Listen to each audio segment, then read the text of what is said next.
Hello and welcome to the Last Word on Spurs. We hope you're keeping very, very safe and well. Thank you so much for joining us as we provide you with instant reaction to Tottenham Hotspur beating Preston North End and advancing to the fifth round of the FA Cup. As we record live right now, it appears there is some breaking news that Spurs are finally closing in on their primary target of this January.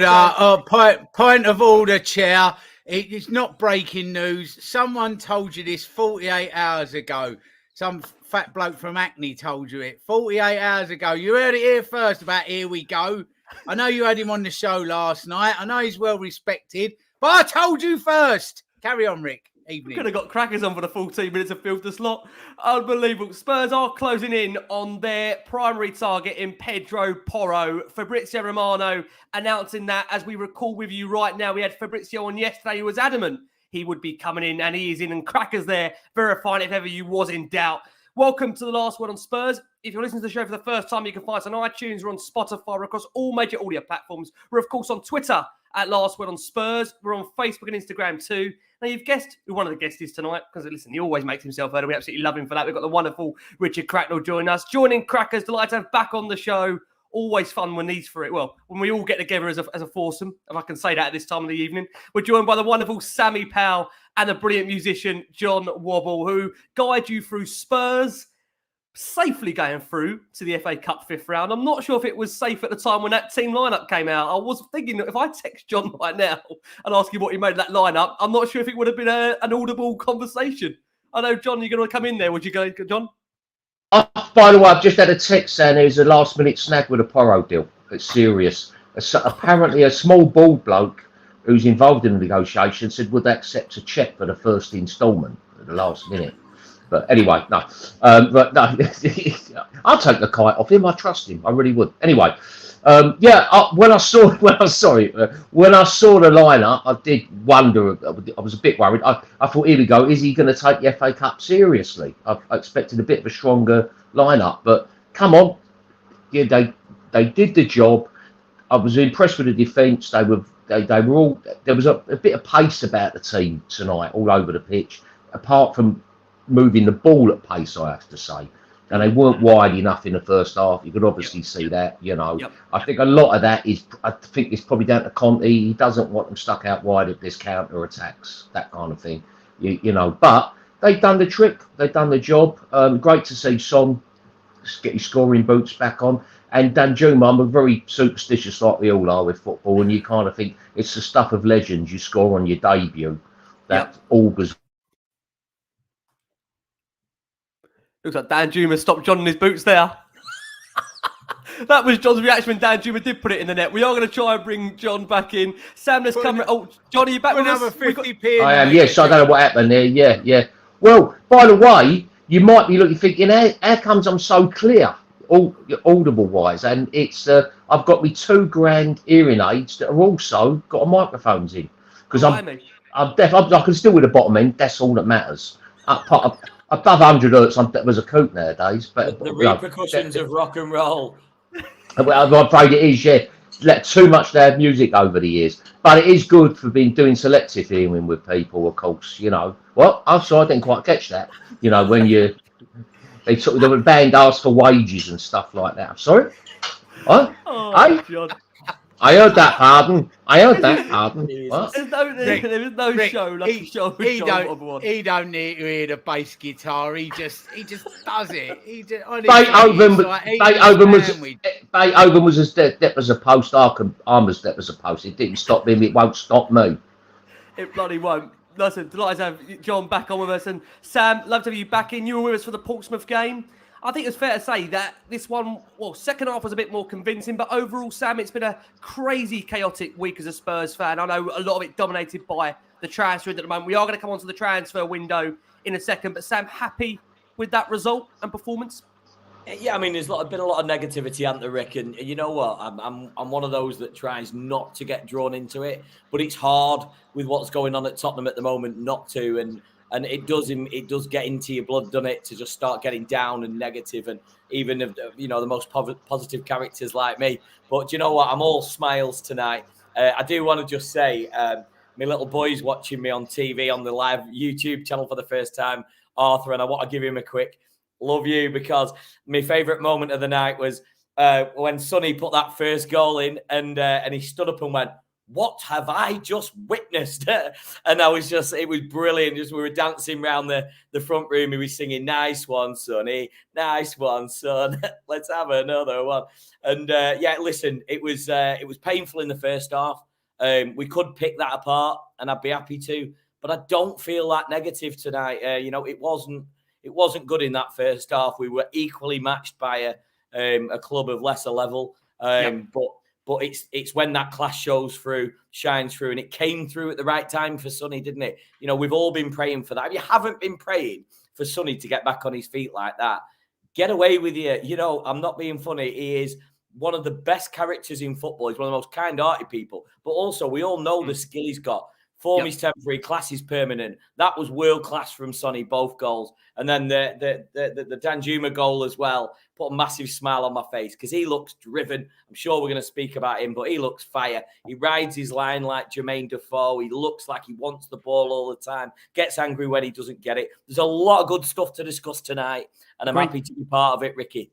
Honestly, mate, happy to have you here. I think it's fair to say Cracks will know this, having done these shows, well, in the last few weeks or over the last month, it's been difficult to find many positive with what's been going on in, outside and around the football club. So it is nice to be bringing you a positive show on Tottenham, in which, like I say, we are closing in. And when this show is out on audio, for all you that love to have a run on it on a Sunday morning or listen to it on a Sunday morning, Pedro Porro may already be a Spurs player at the time that you listen to this show. And I know it's something that we've been looking for. I must just say a massive shout out to King Hoddle there, the point he made. And again, thank you so much for all the love for Last Word on Spurs. King Hoddle says here, look, last 16 of the Champions League and obviously FA Cup.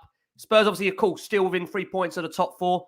Terrible crisis. But I think, again, we could arguably say we do bring that on ourselves in relation to the manager's future and what is going on in and around the club, and how we have, in terms of the January transfer window, left it late. But it wouldn't be Tottenham if it wasn't leaving it late. But what we must firstly just again emphasise from us here at Last Word on Spurs, that we are delighted to be sponsored by the Beavertown corner pin. That is the Beavertown bang opposite your South Stand. Now, we can say this now for the last few days of January, that if you're looking for a change to your usual beer or think of trying something different this January, then you can go for that cracking alcohol-free IPA Lazer Crush. Shout out, of course, to Mr. Lee McQueen, who normally do his little telltale on the Lazer Crush, how much he loves it. He's actually in that Preston away in tonight with the Spurs fans, who I must just say were absolutely magnificent. Again, like Fulham at Craven Cottage, unbelievable support from the away fans. And like I said before, if Spurs could match the away fans' performances, this team would win the league, quite frankly. I mean, the away fans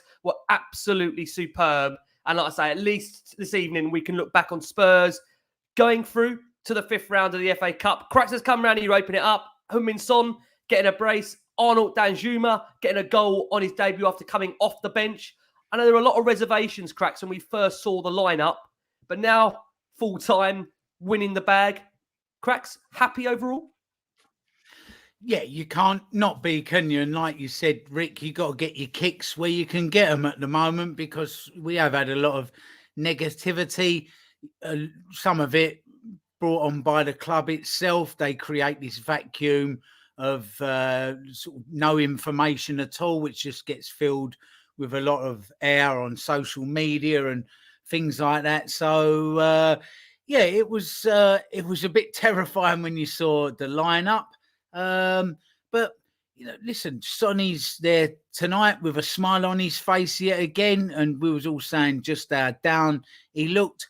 It seems to be a confidence thing with him, because it was the first thing that he mentioned in his post-match interview, and he said, you know, it's good for my confidence. So that was the first thing he mentioned, probably the biggest factor that's been going on with him. So to see him smiling and firing a couple of goals, and not just a couple, I mean, both equally brilliant. First one, a fantastic, unbelievable bending shot into the top corner. And you can turn around and say, yeah, but it's Preston, and there's an element of that. But I don't know. I kind of feel that you could have put maybe 10 Premier League goalkeepers in goal for that, and they're still finding the top corner. Second goal, brilliant poise and turn, and there he is smiling again. So yeah, it was just lovely to see. And then of course Danjuma with his goal. Listen, he scuffed it in, but tell you what, if he does that in the 88th minute in the North London derby, or he does that in the 88th minute of a cup final at Wembley, you ain't really moaning about it, are you? So look, it was Preston at the end of the day, but it was a good professional performance. They are banana skins. It's the FA Cup. And we've all seen every year it throws up a giant killer or an upset. So we've gone there, controlled the game. First half, I know a lot of people in the comments say to me, "Is that a duvet behind you?" Yes, it is, because that's where we was with the first half, wasn't he? I actually looked up the sponsors of Preston, the Par Group, and when I looked, they're actually a rubber company. And that first half really was a dead rubber, wasn't it? They must sell dead rubber, the Par Group, because that's what they've got offered up in that first half. It was terrible. But no, you can't not be happy with that. And Crackers, sorry to interrupt you. Go on. This is much more important than the analysis. Is that a quilt behind you? Do you know what? It actually is. Looks like a quilt. And it looks like it might drop, and then there'll be like a city of Bangkok or something behind you, and like with going past and stuff like that. I was just waiting for it. What I do is I'll put this here, so it makes it easier to Photoshop me into other situations behind me. So if somebody wants to take us, there'll be Pedro Porro stood behind it for an introduction on the show. It is. It's a little quilt backdrop. I don't like to let too much daylight in upon magic. You see, I think of myself as the wizard in Oz. You see, and if I pull back the curtain, you'll see what's going on behind. So yeah, it's a little quilt backdrop, but I quite like it. It's quite comforting, actually. You know, if I find Ricky's going on too much about, if Ricky's going on too much about his NordVPN or anything, then I just have a little, I just have a little snuggle into it, or put it down over the whole show. Cracks, one of the two. Yeah, just pull it all down. So no, it was good today. Like let's take, as I said, let's take our kicks where we can get them, because I'm sure just round the corner will be more doom and gloom. There always is with Spurs, but on the days when things are going well, then let's celebrate that. So you can only reflect what's just happened on these shows. Absolutely, can't you? yeah. I mean, that's a great thing. But the fact that we are, like I say, constant and continuous on Last Word on Spurs. We are here after every single game. So you've been with us throughout the journey. When we win, look, we're not saying that it's all perfect and all rosy, but all you can reflect is what we've just witnessed. And John, coming over to you, I think it's fair to say, look, a much better second half performance from Tottenham. I mean, that first half is, we've been there so many times with it, John. I can see you're going to come in there, John. Let's bring you in there, John. As we talk, I've got Man United game on, and it's 33 minutes gone, nearly 34 minutes, and they're 0-0 against Reading at home. Now they're going to go on to win, for sure. But these championship teams are no mugs, and they were well set up and compact, and it was we needed to move the ball quicker. I wasn't too worried, actually. By half time, I felt confident we'd make a breakthrough. Just keep plugging away. They started moving the ball a bit quicker. There's still a worrying lack of quality with the wing backs. I mean, Sessegnon is actually getting into good positions. He's beating his man on the outside, but honestly, the lack of a ball in with him, and we've had the same with Emerson Royal. He's not as bad as people say, by the way. He's really not. He's really not as bad as people say, but he just hasn't got a ball in, which is quite bad, I must admit, for a professional footballer who plays as a right back. And Doherty sometimes looks the best of a not very good look. I don't know what it is. There's just terrible balls in, But we started moving it quicker, and I thought it was a very good, solid performance. I suspect Conte really fancies himself to get hold of the defensive side of things and organisational side of things the way he did in the second half of last season, So I suspect we probably won't be signing any big quality centre halves, and he wants to work with what he's got. I suspect he thinks he can get them. He can do a job with them. Which he started to show in the last couple of games. I thought against Fulham second half, very solid. That back three, when it turns into a five, envelops teams, and we go into what looks like a 5-4-1 when we haven't got the ball. And it's doing its job, because that's a lot of it. The players are just not quite in the right positions, and it was a terrible couple of weeks, wasn't it? Arsenal and then City. The City. I mean, I knew it. You could feel it coming. The Arsenal game, I didn't. The Arsenal game, I turned it off at the first start. Before they scored, even. It was just horrible. And then with City, I was playing a gig, and the crew said, "We'll update." I said, "No, don't give me any updates. I normally have it on telly as a play outside of the stage," and they give me. I said, "No, don't bother." And then when I found out, I was really happy. Going 2 up, it would have got me excited, and it's just typical Tottenham. But you could feel it all. There were the injuries, you could feel it was going to be a really tough couple of weeks. Please God, we're now out of that, and it's been. And this guy, everyone's saying he's not going to start. I don't know. He looks like he fancies the job, and I'm quite excited with the thought of that. You can see what Conte's all about: some energy, some aggression and physicality, as well as skill up front. Because one of the things that's really poor is our pressing. I thought that was pretty good today. And the aggression, closing, getting on that second ball today, all through the game, I thought was really good. All through the team. And obviously the pressing's gonna stop, because Sonny's not been great at pressing. He's not the best of pressers. Harry Kane, who's we all know how great he is. He just hasn't got the pace really to press now, has he? No, agree. So having Richarlison there and this Danjuma as Kulusevski, it's an exciting front line, that, which I think we might see before the end of the season. If we by miracle go further in the Champions League, I wouldn't be at all surprised to see Richarlison through the middle, Danjuma on the left, and Kulusevski over on the right. Yeah. It is nice, John, like you just say there, to have a couple of, a variety of different options forward-wise. I mean, we are going to come on to Richarlison, who has unfortunately picked up an injury, which Christian Stellini confirmed beforehand. Now, as always on Last Word on Spurs, we'll be bringing you the live, reaction to the press conference, post-match press conference. We understand that it's likely to be held by Christian Stellini. For Conte, it's optional. He doesn't have to hold the domestic cup, as we saw against Forest, but then he decided he had to come out after that shambolic defeat. Sam, let's come round to you. Look, it was a much better second half from Spurs, and I think what you could just say was that was more of a professional performance. Forster not really having to do much, and it wouldn't be Spurs if all the goals didn't come in the second half. It's almost becoming textbook for Tottenham, and also quite a nice feeling, Sam, as well, is that Spurs have actually won a game without using Harry Kane. I can't remember the last time that is the case, and we enter quite scary times when that is the case. Sam, what do you reckon? Well, yeah, I mean, I can remember the time. There was that period when he was out, and there was actually quite a good feel factor. We were still banging the goals in and winning games, and it's good to have that feeling back at Tottenham. Sonny as well, do you remember when Kane was out and Ali was up front? And I think that was the last time Kane was out for a period of time, and Dele Alli started getting forward and really coming into his own. And I think when people start pressing a bit more forward, you can really see the true talents. Son stood up to the plate tonight and made it happen. And we've got those options in Richarlison now. Danjuma, I mean, I'm expecting big things from him.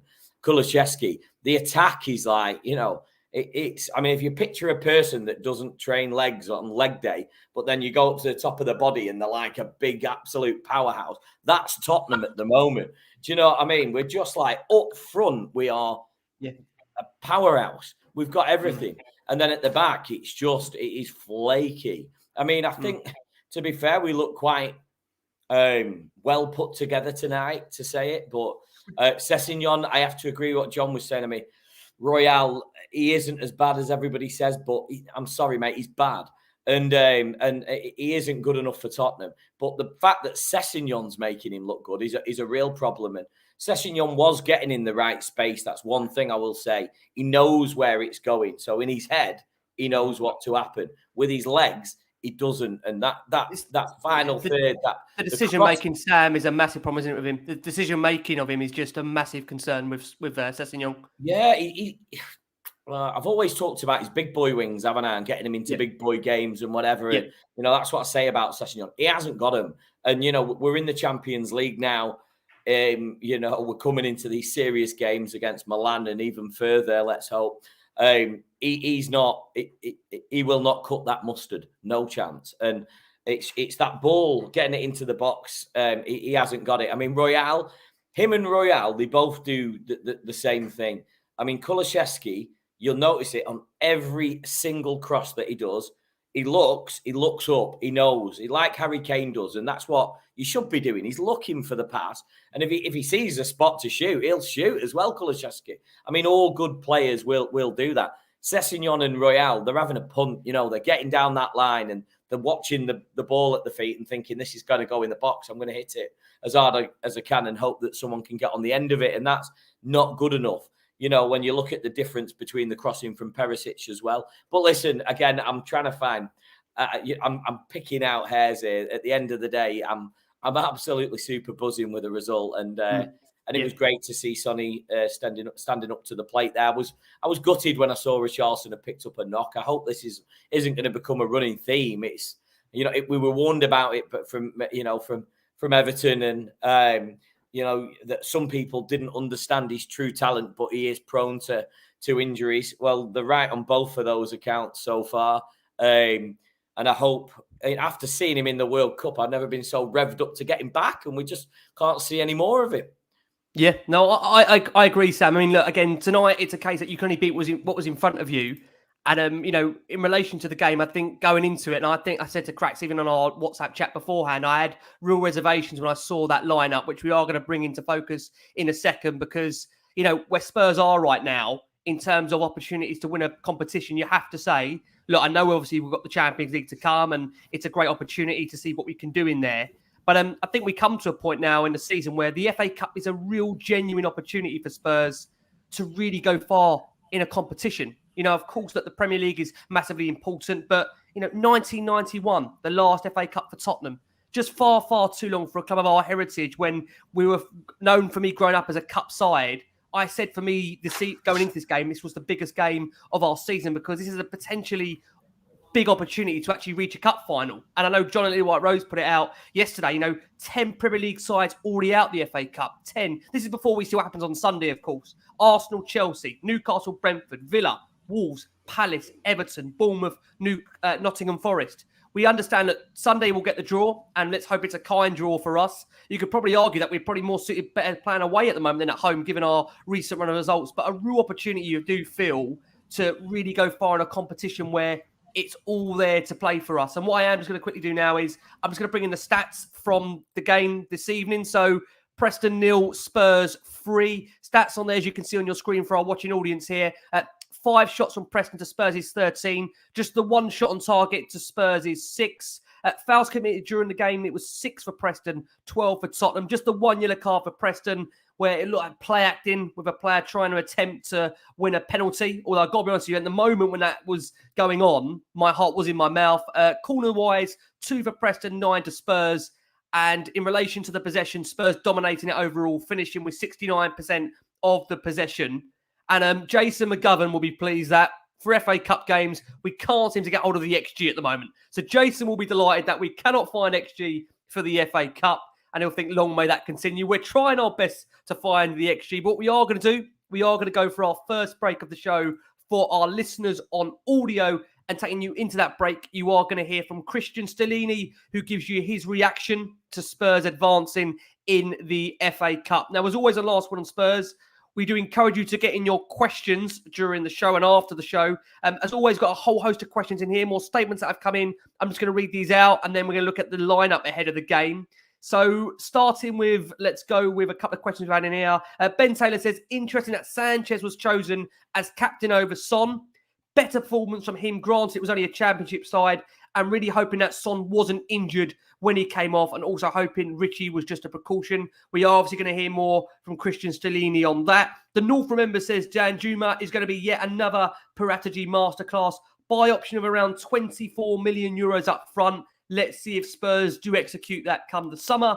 Tony Hobbs says, much better performance. Great to see Sonny smiling again, as Sammy referenced to. Hopefully this is the kickstart of our season now. And a debut goal for Danjuma. Spurs are on their way to Wembley. And lots of comments in regards to the wing-backs, which we are going to come on to. But Crack, let's come round to you to discuss the lineup for this one. Caused a lot of controversy going into it. So Spurs went for a 3-4-3 there, as you can see. Forster in goal. And, you know, when this team came out, it was 7 changes from what we had from Spurs' previous game. Christian Stellini confirming Richarlison wasn't available. He claimed it wasn't a big problem, so we'll only have to wait some days for his return. It meant Ivan Perisic was pushed further alongside Heung-min Son and Dejan Kulusevski into the front three. Harry Kane got, at least for him, the opportunity to have a bit of rest time for this one on the bench. And in doing so alongside him was also Arnold Danjuma, who was made to wait for his debut, which we know he eventually came on and scored for Tottenham. Rare opportunity to see that pairing in midfield of Basuma and Rodrigo Bentancur. Oliver Skipp edging out Pat Matassar for the central midfield bench spot again, alongside Pierre-Emile Højbjerg. And despite all the different varying degrees of loans that we've seen recently being linked away player-wise, Brian Hill on the bench, he came on, and Jed Spence not even in the squad. So it was a makeshift back three with Davinson Sanchez in that central role, as he hasn't always looked comfortable in, but he did captain the side. And World Cup finalist Hugo Lloris, Christian Romero, who won the competition, given the weekend off. So it was a 3-4-3 without Harry Kane for the first time this season. And always credit to Ali Goal for that breakdown. Cracks, overall, when team came out, what did you make of it? Well, this is the type of team that you should be able to put out in the 4th round versus a team from the Championship. You get to rest some legs, and obviously there's what's going on with the goalkeeper at the moment, so there's a chance to rest him. Will he be dropped? I very much doubt it. And the rest of it just really speaks for itself, Rick, to be honest. Excuse me. Yeah, look, this is exactly the type of team in a squad the size of Spurs that you should be able to put out and do what we've done this evening. So Basuma looked okay, as we've already discussed with Sessegnon. It's just not there, is it, Rick? It is just not there. Sanchez the same. They look frightened. Sometimes they look like a dog chasing a balloon, don't they? To quote the great Paul Hawksby, you know. It's but the rest of the team, it's exactly what you want. Kane's not feeling well. Don't play him. Let him rest. Let him get better, and then you bring him back. So, you know, if you want to go deep into all competitions, don't forget we've still got the Champions League and the rest. We're only halfway through the Premier League as well. So 4th round game versus Preston, exactly the team you want to see. Sonny is a confidence issue, so you play him. Simple as that. He gets 2 goals, smile on his face. Next weekend, he's 10 foot tall. So it's a perfect team, really. You look at it and you think to yourself, oh, my life. But maybe sometimes we jump the gun a little bit. This is where social media is a bit of a problem, Rick, isn't it? Because you take to it and you go, oh, you know, I really fear what's going to happen today. And then it's there forever. You know, if it's a chat on the phone back in, like, you know, the 1970s when you run up the phone box and ring your mate with a fistful of 10p's, that conversation was had and it was gone, you know, and afterwards you was like, oh, you know, thankfully there's no record of that, me being all frightened of what was going to happen. But now it's there forever, isn't it? It's there forever. So, yeah, fearful of that lineup, but not as fearful as your lineup on your viewing box on Sky, Rick. I think, would you have 4 episodes of Love Island to catch up on? I found that scary. That's a scarier lineup. You laying in bed watching 4 back-to-back episodes of Love Island. Come on, Rick. When are you going on, Rick, by the way? When are you going on? Probably at the month when the wife divorces me for all these shows. Me and John wouldn't even get on to Canvey Island, let alone Love Island. That's right. You, Rick, with your well-coiffured hair, You're in. You're a shoe-in, you are. Not when this second child comes along, the air's gone, everything's gone. I tell you, I'll be finished. I'll be quite frankly finished. They won't be touching me in there. The baggage on me, Jesus Christ. You do a Spurs podcast, leave that. I'm not touching you. Don't worry about it. I tell you. John, if I can bring you in to try and save my dignity here, which has probably gone out the window now. Thanks, Cracks. John, look, you know what? Many people will look at that lineup and think no Lloris, no Romero, Spence, Sarr, Richarlison, a back five of Doherty, Tanganga, Sanchez, Longley, and Sessegnon. There will be many that are thinking, how have we gone with a situation where Pat Matasar has gone from starting the North London derby to now not even making a 20-man squad for Preston? Is that down to the quality in midfield or the depth we've got in midfield, or is that because at the moment he's looking to bed him in? John, what do you reckon? Well, it's probably a case of who trained best in the week, I suppose. Who looked sharpest, I would have thought. Simple as that. I thought putting him in against Arsenal was really, I have to say, I don't agree with everything Conte does. Thought that was a bit mad. You know, you're putting him in and everyone knows Arsenal, with the formation we play and the players we've got at the moment, we were going to be outnumbered. So it didn't really make sense to put him in there. You know, I actually thought he did half decent in that game. But I would have expected to see him in tonight. But you notice Skip, who's been very quiet. He's been a bit off the pace up to this point. Did very well when he came on tonight. He was moving the ball quickly. Seemed like he's back to getting back to match fitness now. So I guess that's the reason, you know. But I mean, I like the look of Sarr. I think we all do. And you like to think, you know, he's going to start really using the squad now. You know, even like, so I would have thought Brian Gill would be off on loan. I think he indicated that Sarr wouldn't be off on loan. But maybe, I suppose Gill will go, Sarr will stay, and he'll start. And I would have thought he'll use him in games. You know, just the last 10 minutes of cup games, if only that. You know, he's a good player. He says he rates him, but you can't argue really with Skip starting tonight, because if the player comes off the bench and does well, they're proving the manager's point, haven't they? You know. Agree. Yeah, agree. No, I totally agree with that. I mean, Sam, coming over to you. Look, I mean, we've spoken about naturally Spurs in that first half, just how poor the show was. I'm conscious we've gone on to win the game 3-0, but look, we do have this reoccurring theme where, you know, we do start games slowly tonight. If I'm being honest with you, I just thought in the first half there was just a real genuine lack of quality. I mean, I will say obviously second half we did move the ball a lot more faster, but I mean, Sam, at the moment, I think what we're seeing is the deficiency at fullback, which obviously on the back of the news that we're hearing from Fabrizio Romano, and it may very well be announced and official right now that Spurs have obviously got over the line Pedro Porro. Do you think that will automatically, Sam, enhance our wing backs? Because, I mean, many will feel that even if we are going to bring Porro in, we've still got the situation on the left-hand side where, don't get me wrong, Perisic has been brilliant from an assist perspective, but he's not been the quickest. And I think, you know, we've got obviously Destiny Adogi coming in the summer, and Brilliant. I think many are looking forward. That's a game changer. Yeah. Destiny's a game changer. That's you know, that's something I'm really excited to see happen. But Pedro Porro, I think, is an unbelievably good signing for us.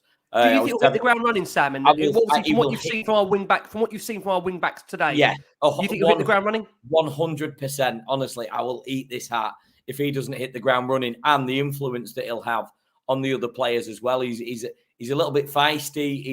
He's got some leadership. You know, he's the type of player that I think fits into this current Spurs squad really well. You know, with the likes of Richarlison and Højbjerg and these gritty players that we've got, he's there already. In fact, I think part of the terms were that he was still playing. He had to play for Sporting tonight, and I think he's hit the bar tonight whilst we've been live. I heard. So he's a good player.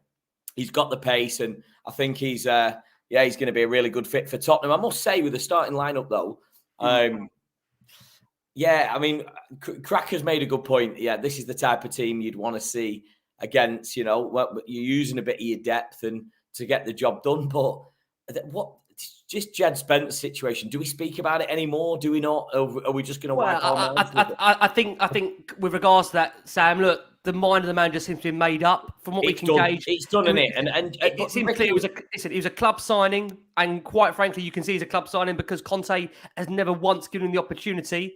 And I think we've got to a point now where I think Conte even if Conte thought he was good enough, I think he doesn't want to play him. I think Cracks has said this, and Cracks, forgive me if I think I'm probably repeating what you've said here.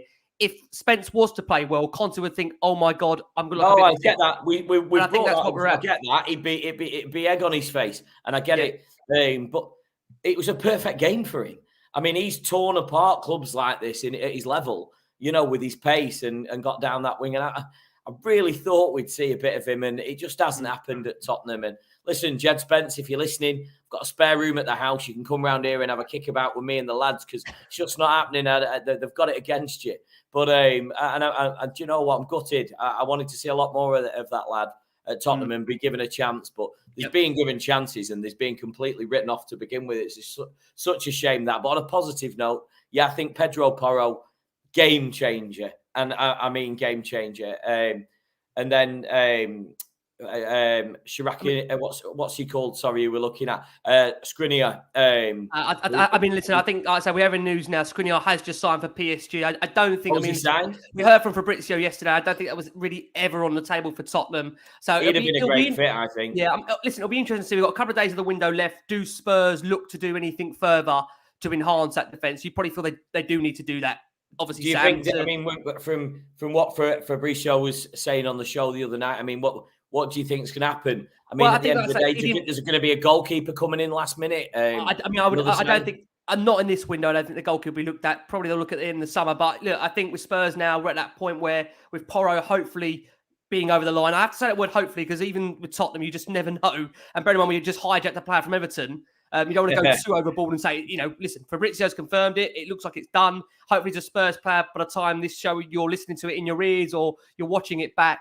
But I think, now it'll be a case where, is there any opportunities in these next final days to really enhance the squad and give it a push? We've got a good, when this show's being recorded here, we've got 8 days till City. That's a really good opportunity to bed Porro in, let him play against his former club. Hopefully he's got a blinder. And Cracks, come over to you.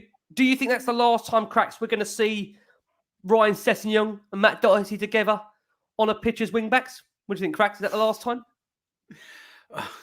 Well, let's hope so, because I like Doherty. He's full of effort. He's picked up from where he was when he first came in. Is he good enough to get into this team or where we want to get to?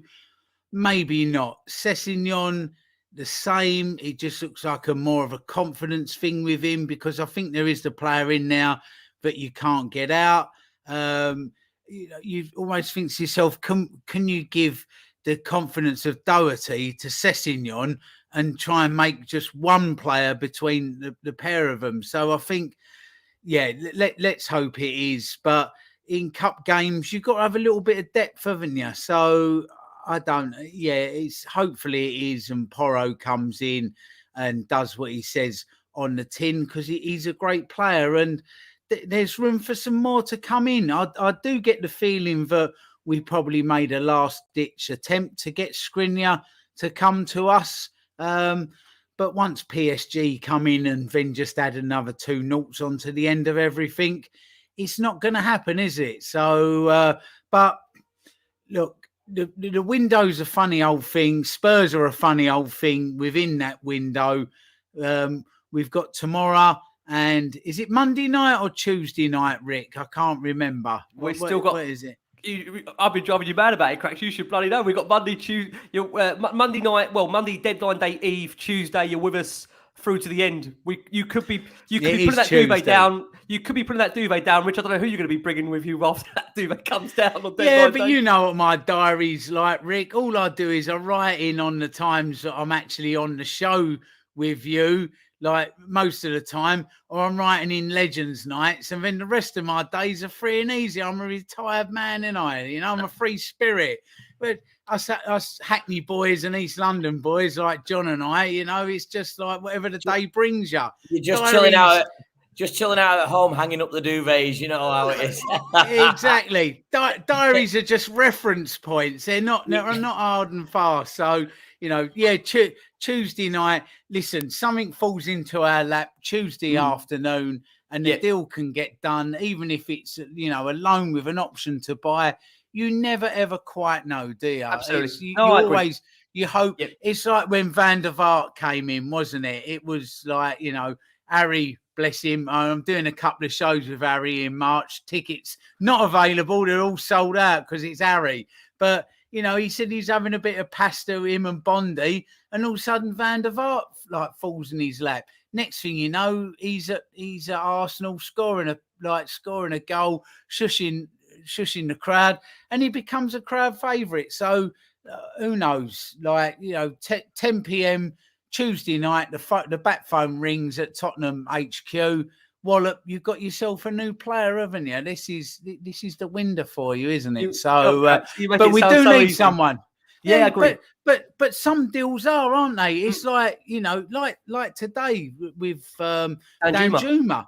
Exactly. It is sometimes these deals because, like, as you know, as we were led to believe, he'd actually signed. He just never sent his registration off. He'd done welcome videos, met everybody, and you know, this is the way sometimes the Porro deal has gone on longer than, I don't know, Big Brother, which just seems to be about 6 months long when it was on the TV, and then like another one, like some are 5 weeks, some are 5 minutes. So yeah, come Tuesday, something falls in our lap. If we get a decent centre back in now on Tuesday, you know, then we're cooking, aren't we? Because I don't know, it's football's like a funny old game, as somebody once said.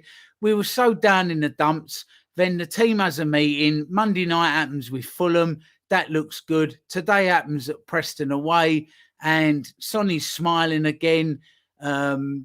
You know, the gaffer looks infused, like he was at Fulham, beating his chest. And all of a sudden, everybody feels like 10 foot tall again. It's so up and down. Couple more players drop into our lap come Wednesday morning, and we could be in a very, very different place, couldn't we? A real, like, different dynamic and feel around the club. Not that some of the problems that we've got have gone away completely, but it helps. It just helps to, like, you know, lift the mood and put you in a different frame of mind, doesn't it? Yeah, absolutely. What was the question, Rick? I don't remember myself now. I was half hour ago at the question. I think the question was at the very start. Let's bring John in. John, Christian Seeley's just been out for his post-match press conference and said, we are happy because we made some changes, but nothing changed from the last performance. So we have to be happy with that. We played a great first half.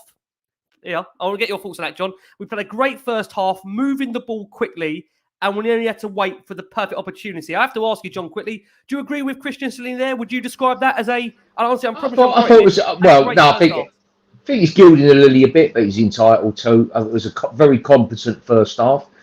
Those, you know, they didn't let Preston lay a glove on them, really, and they quietened the crowd down. That's a nice professional job. They did a professional job. I thought they moved the ball a lot quicker in the second half. You could see there was even towards the end of the second half. They had an urgency going.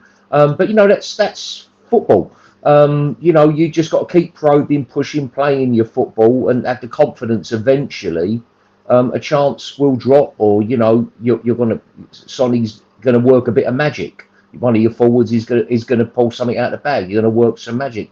And they did, for, you know, with the second goal. What a lovely little flick from Perisic. A beautiful little flick through to Sonny, and then he pivoted, and it's great finish. But yeah, first half was nice and solid. And, you know, look, you know, you get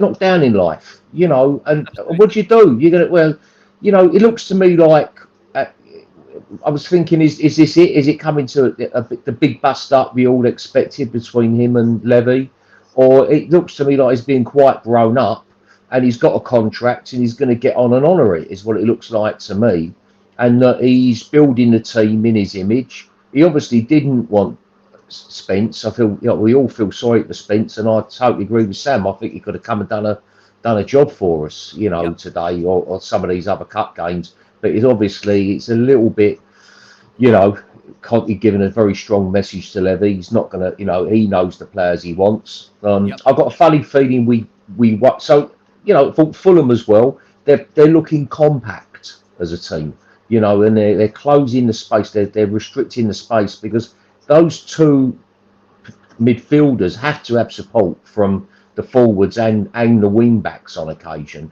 And if you're a yard or two out of position, there's gaps there, and that's what we've seen happen time and time again. We rode our luck through the first part of the season. We know we've been terrible, but the solidity that we had towards the end of last season looks to be back, and that augurs very well. And I mean, the big change of personnel, but one thing with Tottenham now, I like, you know what you're going to get. You know, there's not lots of wild kind of cards. You know what you're going to get. And actually, Conte ball, when he's got the right players, he's got square pegs in square holes, can be effective and quite exciting football. We wouldn't call it particularly, like boring and defensive. It's good, good football with lots of width, lots of pace. It's all about a quick transition. But his teams are capable of knowing that some games you have to break down teams like Preston, who defended deep today.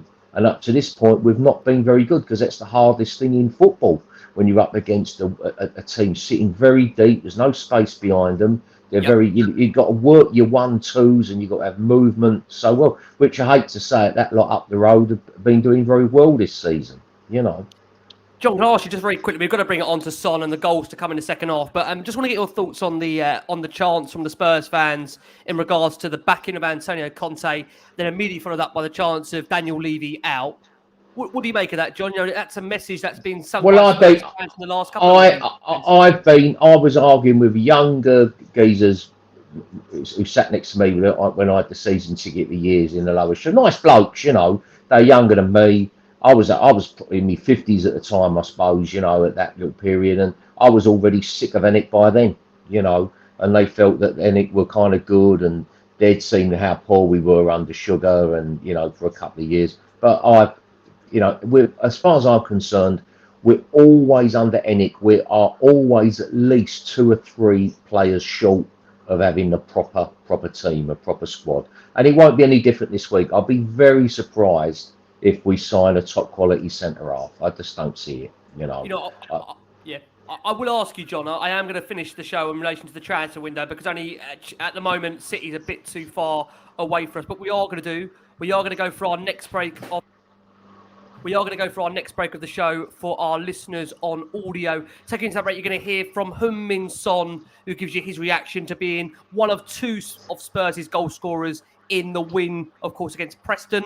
And like I say, thank you so much for joining us. We've got over 700-800 of you watching us live on a Saturday evening. So again, really appreciate all your time. We're joined by the wonderful Richard Cracknell, the brilliant Sammy Powell, and the superb musician John Wobble, giving you their time and their thoughts on the back of Spurs advancing in the FA Cup. Sam, I know how much you love this guy. I know how much you said at the start of the show you love him with a smile on his face. Heung-min Son. Spurs took the lead with Son's effort. It was a screamer that went past Woodman into the net for 1-0.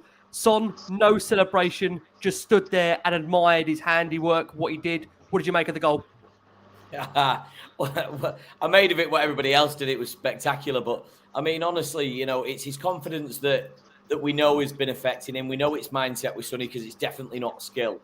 And to take a shot like that still shows that he knows that he's got it. I mean, there's being down on your confidence, and there's being completely down on yourself. And all right, he's been a little bit out of form, but let's be honest with you, he's taking that. He knows what he's doing with it. I mean, how he lifts it up and over is just absolutely beautiful goal from him.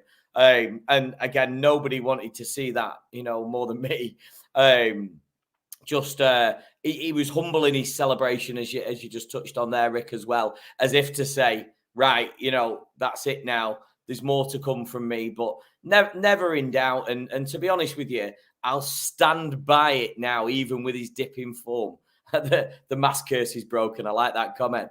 I mean, that's literally what it was. But I'll stand by this comment. And we've said it when he was in form, and I'll say it when he's out of form. There isn't a club that he wouldn't get into, Ricky. There isn't a club that he would not walk into as a key player. He is still one of the best players in the world. And it's good just to see him backfiring. And that second goal as well, how he turns, he touches it twice with his right just to set it up, just to get past the defender. And he doesn't just try and find anywhere. He wellies it into the back. He has got a bit of a point to prove. And I feel as though having him up the top there, really did him a favour, as we mentioned on earlier at the beginning of the show. I think that always works. You're a lead striker, and in the post-match interview as well, they when they were interviewing him, he said it's a striker's job to score. He was feeling like a striker, and that's what you want from him. So it's brilliant to see him back. Nobody more happy than me. Just an excellent football player. One of my favourite players I've ever witnessed in the game. So happy days. Yeah, no, listen, I think we all agree, Cracks, coming to you, look, I think we've all been concerned about Sonny's form. I mean, you could argue, we're going to come on to Spurs' debut boy, of course, Arnold Danjuma, maybe his signing, again, pushing Son a bit more. I think that's maybe been the argument with Tottenham, that we don't have enough players that push the current 11 in terms of competition. But Stellini, after the game, said, in terms of those goals, giving Son confidence, absolutely yes. He's a top player. He only has to wait for the right moment and feel comfortable to find the space to attack, and to play 1v1 this evening was a very, very good game for him. He went on to say, with a Son for the extra responsibility without Harry Kane. He said, I think so.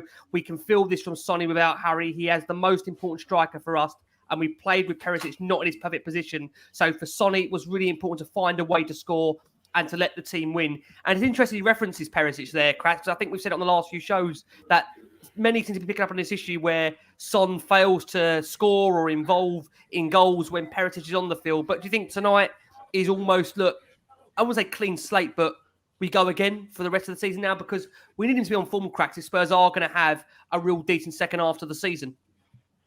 Yeah, and tonight's not going to do any harm at all, is it? And like I said at the top of the show, that first goal, that's going in whoever you're playing, whether that's, Preston, Milan or anybody, it's a PSG, that's in, that's going in. It's a fantastic technique. And look, Sonny's not a terrible player. He hasn't all of a sudden become a terrible footballer. He's just lost a bit of confidence, maybe a bit of overtraining that Kane alluded to in a press conference, post-match presser. There's a little bit of that going on, a little bit with Perisic maybe playing in the space that he did. Conte maybe clipping his wings a little with what he does. He's a bit of a free spirit that roams about, and Conte's asked him to be a little bit more disciplined. But away from that, he's still Sonny. He's still capable of that. So you do that, you smile on your face, and he's a delight to watch, isn't he? And he just looks a nice lad. He's one of those footballers. Some of them, you look at them and you think to yourself, not quite sure about you as a chap. You look at him and you think to yourself, if my daughter brought him home as a date, I'd be quite happy with that. Some of them not so much. He just seems a good lad, doesn't he? And I'm pleased for him. I'm pleased that he's sort of finding his feet again. And if he takes that into the second half of the season, look, there's last time he came in and he had to pick up where Harry had left off because he was out of the team. He done it then. He's done it tonight. So if he stays in that form, though, Crackers, I think top four, he's easily back on track. That's the difference that he makes to the Spurs squad. When he's got form and he's looking low on confidence, it does affect the whole team. It's disappointing, isn't it? And I just think if he's back on form like this, top four, I'm not too worried about it. Yeah, I want to see him skipping past defenders, and midfielders. This is what to take the ball, turn and go. He was lacking that, wasn't he? If he can pick that back up again in the second half of the season and start doing, being Sonny of old, then he's back, isn't he? Yeah. And I kind of think with all this with Harry Kane, I know that there's talk of him signing a new contract, but God forbid he does go and Sonny stays, then you think to yourself, oh, okay, well, maybe things aren't so doom and gloom. They won't be the same again when Harry does go or retires with us or whatever. But with Sonny there, you kind of think to yourself, okay, maybe it's not all doom and gloom. with Sonny firing, because he does step up. So look, more than anything, it's just nice to see him playing and smiling again. That's what we Absolutely. want. Happy players, confident players, are good players, and he is a good player, no doubt. You know, he's up in that world-class bracket, isn't he? I know he gets banded about a lot. You know how I feel about calling players world-class, but he walks into most teams around Europe, doesn't he, and around the world, to be honest. So when he's on form, I totally agree. Yeah, exactly. Yeah, and I think that's the second goal coming over to you, John, is a representation of just Sonny in full confidence, because Son does not score that second goal in relation to the season that he's been having. And like I say, John, at the moment he's scored 138 goals for Tottenham. Only 7 players in history of the club have scored more than Sonny. Just how important could that brace be tonight, John, as a reference point for the rest of the season, do you think? Well, bear in mind it was Preston, but he still had to do a job. And I thought tonight, apart from the 2 goals, he did a couple of really good runs. He didn't get shoved off. He did get shoved off the ball a couple of times, but he didn't get shoved off the ball as easy, as he's been so lightweight this season. He's been losing the ball every time he gets it. He's not been holding it up. I mean, playing with his back to goal isn't his speciality anyway, I know. But he's just... I was really concerned at times. I think we all were. In that game, what was the game when we lost at Villa? There were a couple of times when he had clear kind of sprinting contests with the defender, and you would backed him in the past to have got a yard in front of the defender, but he didn't. He was easily beaten. Just seemed lacking physically, lacking in confidence. Football's such a demanding game. So tonight it was obviously, we know that's the best he's played this season, apart maybe even the Leicester game. He made a couple of good runs, as I say. You've got to hope that he comes. I mean, he's played a lot of football as well. I mean, he really has. And I think his dad's a bit of a hard case, and he looks, like a bit demanding, and all that. So I think there's probably issues there. I suspect, the dad's a bit hard on him and all that. But he's a lovely. Everyone loves him. He's a lovely fella, obviously. So he might be the nicest Spurs player ever.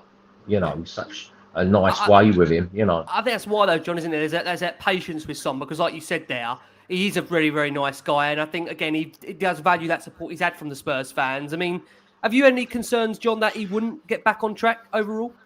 Yeah, absolutely. Point of order there, please, John. John, just before you start, Michael Dawson, the nicest Spurs man you'll ever meet. I've met Sonny once. Fair enough. Yeah, you should know.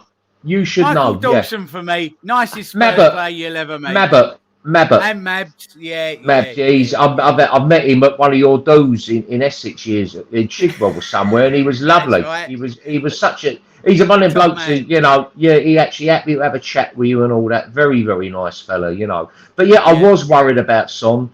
I think we all were, because it happened with Dele Alli, didn't it? He'll come good soon. Yeah. And he never did, and I was concerned. And if he does come good, and I think he will, you have to say hats off to Conte, who just has such confidence in him. He's kept playing him, hasn't he? Yeah. He's kept playing but I mean, in any case, he can't be playing every game. If we're going to be a serious team, we can't keep wearing out the same 11 players the way we were last year. We've got to start to. It was great to see Harry Kane. I mean, seriously, when's the last time Kane was rested for a whole game and we didn't need to bring him on? Well, I think it's an emergency. I don't think it's happening. Obviously, it's not happened under Conte's reign. Not happened in living memories. What it feels like. I think you're going to have to go back probably under Nuno, won't it? Because Nuno didn't have Harry for the. I think we're probably looking at. I mean, again, someone will probably confirm this in the comments, but arguably you'd say the 1-0 win at home to City, or the 1-0 against... I'm now trying to remember the Nuno games in charge. I've tried to blank them out, but the 1-0 away at Wolves where Dele scored, the 1-0 at home against City when Son scored. I can't believe we're going back talking about Nuno on the show. Can you see Crackers? You can see Crackers is allergic to the word, or to Nuno as a phrase. He'll make you so proud. He'll make you so proud. Well, he's the reason why I'm still on the beers, Nuno. Honestly. There's a reason why he hasn't gone to the Lazer Crush yet. God help him. Jesus Christ. John, let's stick with you. A quick one on Richarlison's injury. Stellini said after the game he had a small problem in the last few days. We've tried to recover him, but it was not ideal to risk him. We will have him next week. It's different to his hamstring issue, a small adductor problem. Look, it's not what we want to hear. I feel for Richarlison, John. It's been real stop-start, hasn't it? We've had a couple of really good moments. He seems like he's a really good lad to have in the dressing room.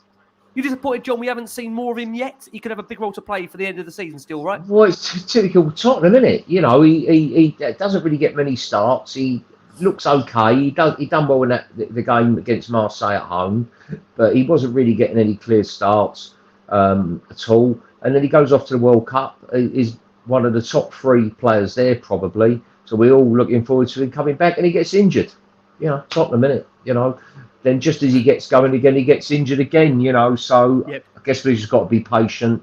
But I'm sure he'll be back and at it within a week or two, because apparently it was just a minor knock. So, I, as I said earlier, I quite like the thought of seeing one of these cup games, seeing him down the middle, Danjuma on the left and Kulu on the right, you know. And by the way, we're not mentioning Bissouma. He's somebody who seems to be quietly growing in confidence, doesn't he?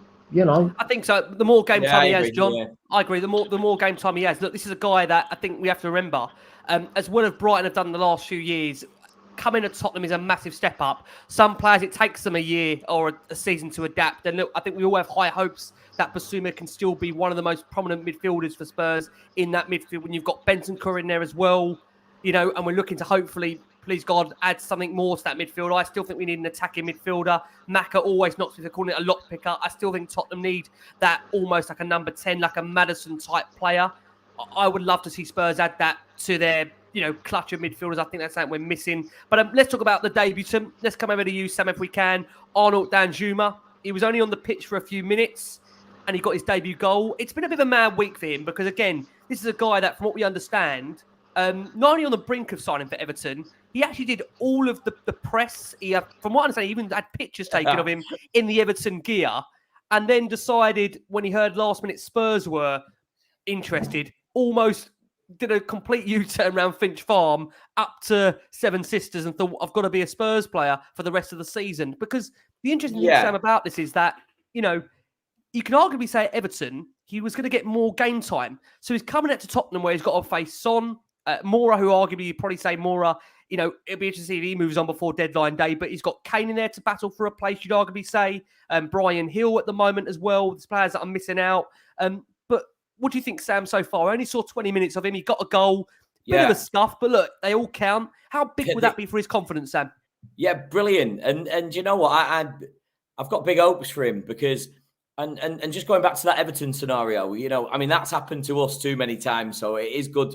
It's good to be on the other side of it. You know, we've been pickpocketed last minute, but I mean, he must be thinking. I mean, he was on a guarantee with Everton, but it's a little bit like, you know, he was on the way to jump into bed with Susan Boyle, and he got a text message from Mila Kunis.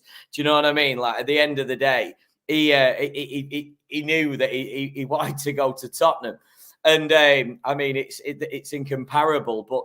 You know, I think it's better to have done that than get a guarantee. And, you know, I have been one of these people that's been, I know who he is. I know he's a good player, but you always do, don't you? If you're not YouTubing him and having a look at what they're made of, then you're not interested. And he's standout. I mean, he's got what it takes. He's one of the players that I think will really make a difference. In fact, challenge, which for a place in the starting lineup. You seen him as soon as he came on. His first touch nearly led to a goal, and he was fuming that he didn't get it as well. He was jumping in the air and punching the air. You want to see that passion from him. Richarlison's got that. You know, at the end of the day, I think we've got a feisty attack. You know, we've got a big red button to push when we're firing. But it's just amending everything at the back. But yeah, Danjuma, I am expecting big things. And I tell you what, you know, I know we can't change this squad in one window. I know it's going to take the summer. I know Spurs fans are upset. I know it's all about Ennick. It's all about Levy. And listen, Levy, God's sake, you seen what's happened with this Porro deal, probably because he was pinching over he was trying to swap a Rolo for a chomp bar or whatever he was trying to do. I just don't understand why we can't just get the business done when we're releasing profits of 550 million quid. But that's just how Spurs work. But we've got to look at the positives, Ricky. You've always got to look at them. And Danjuma and Porro, I'm telling you now, change the game for us. They really do. They mix it up. So not only is it increasing it in depth, we've got big, strong, aggressive players that are wanting to get stuck in. So, yeah, I'm excited about it. Really, yeah. I'm going to be a fan of Danjuma, and I've got a big I'm thinking that everybody is. Where were you going to go with? We've said you got a big. Yeah, I had to change that.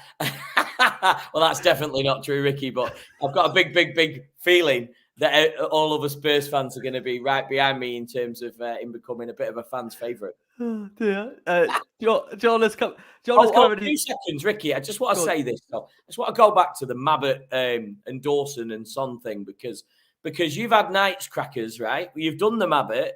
You know Dawson, Dawson really well, but you've not done Son. So I'm going to go 50% shares with you on Sushi with Son nights, right? So everyone can get to know him, to know that he is the nicest man in football, because you can't judge him until you've properly had him on. Oh, mate, listen, all these boys now that are playing now, I really have got no hope of ever getting him to come and do a night. 1 or 2 maybe further down the line when my son takes over doing them. But, they're just earning such unbelievable money. They'll do it out of the love of the fans. And, even some like Ledley King. Ledley King's a lovely guy. I mean, a properly lovely man. Not just a footballer, a lovely guy.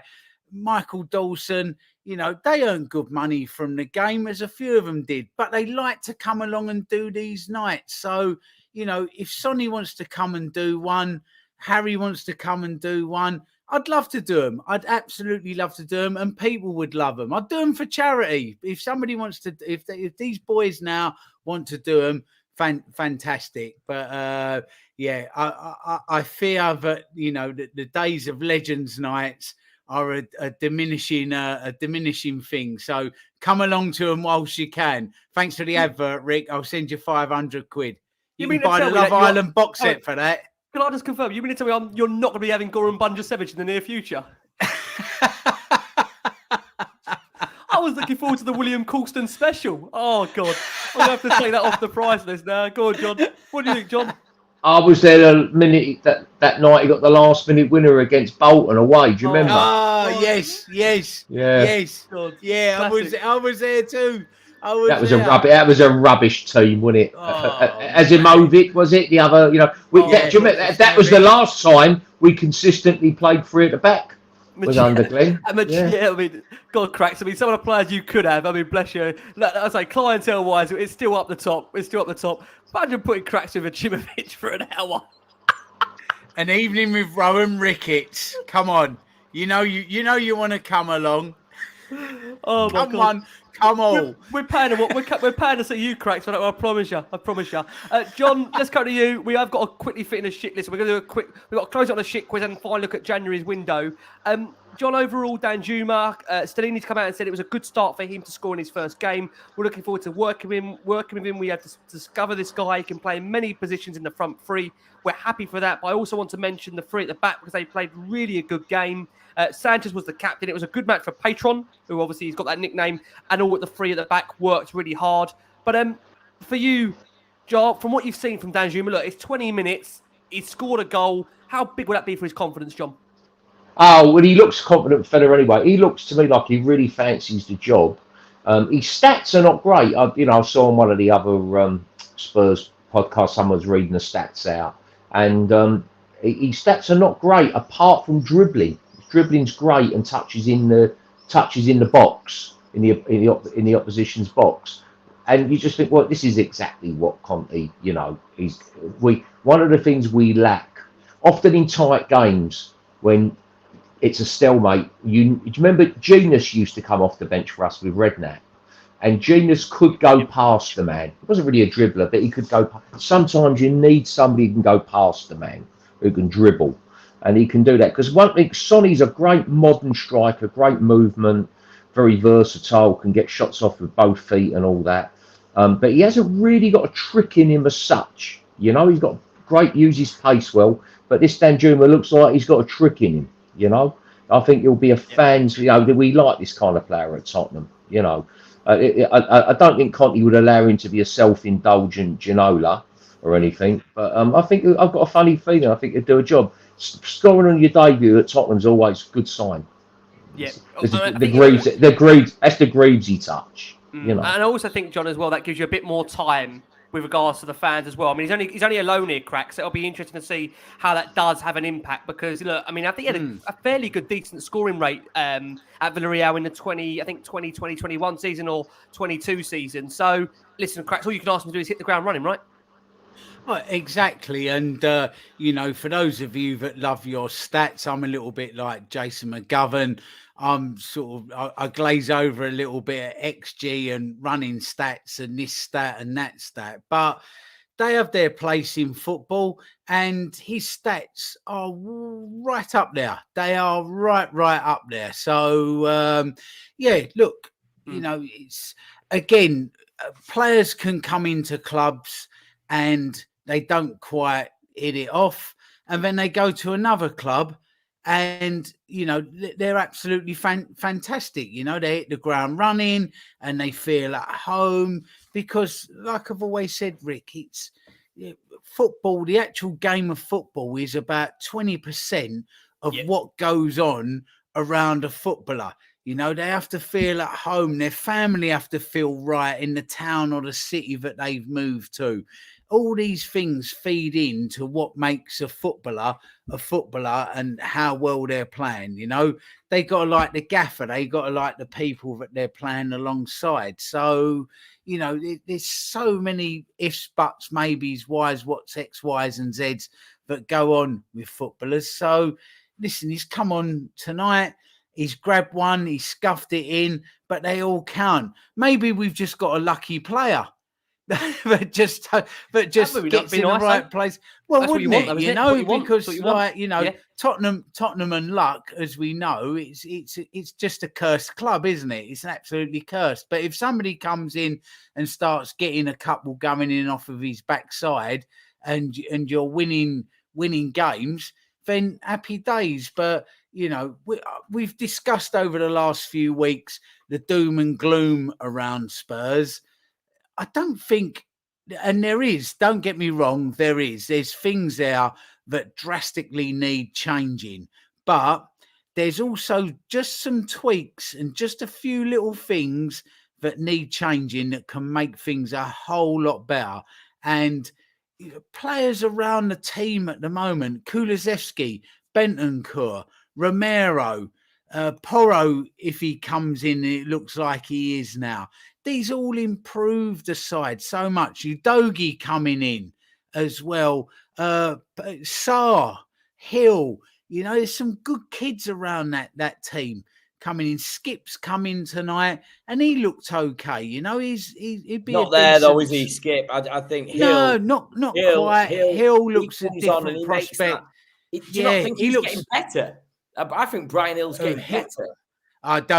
Sammy, don't even get me. Ricky's going to say to you, don't start crackers on. I mean, I enjoyed the chant tonight. We threw them back, didn't we? The Brian Hill chant. You know, he's got long hair, but we don't. Exactly.